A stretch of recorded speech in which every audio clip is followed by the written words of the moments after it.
Despite U.S. counterterrorism efforts across the globe, U.S. officials say the United States alone cannot defeat insurgencies. It needs reliable partners to protect people from attacks and prevent them from recurring. That's why the U.S. has tripled security assistance to Burkina Faso, one of several West African nations battling extremists.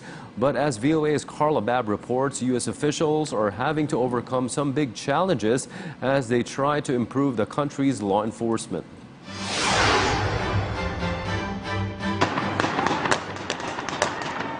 This looks like the government of Burkina Faso's worst nightmare. In an instant, a friendly game in the capital, Ouagadougou, turns into a terror zone.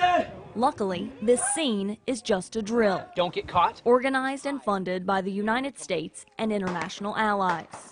U.S. Ambassador to Burkina Faso Andrew Young tells VOA this type of practice is crucial after a 2016 attack on Burkina Faso's capital exposed several weaknesses. A response that wasn't up to the standards of the Burkina people.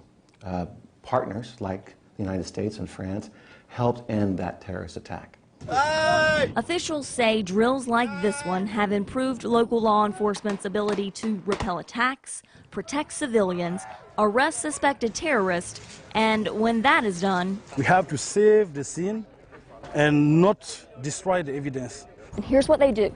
They mark every piece of evidence. Then they take a picture of it and they log everything in order to build a criminal case. So we move from battlefield to custody, chain of custody, judicial process to accountability through the rule of law system. That's the key to success over the long term. But the U.S. Embassy's regional security officer, Rosie Cedino, says there's a major hitch in that system. Terrorism cases are not going to trial. So here in Burkina Faso, there are a lot of terrorism cases. And one of the challenges is that they haven't been able to prosecute a case just yet.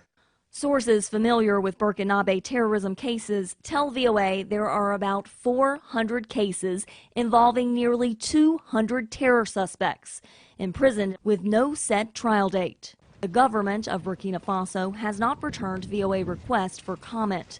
In response to the pileup, the U.S. Embassy has sent over a prosecutor from the Department of Justice to help the Burkinabe build and try these cases. There'll be some progress that can be visible not only within the government, but that population can see that their system does work. But since the U.S. legal advisor just arrived last month, it's unclear precisely when the people of Burkina Faso will finally see justice.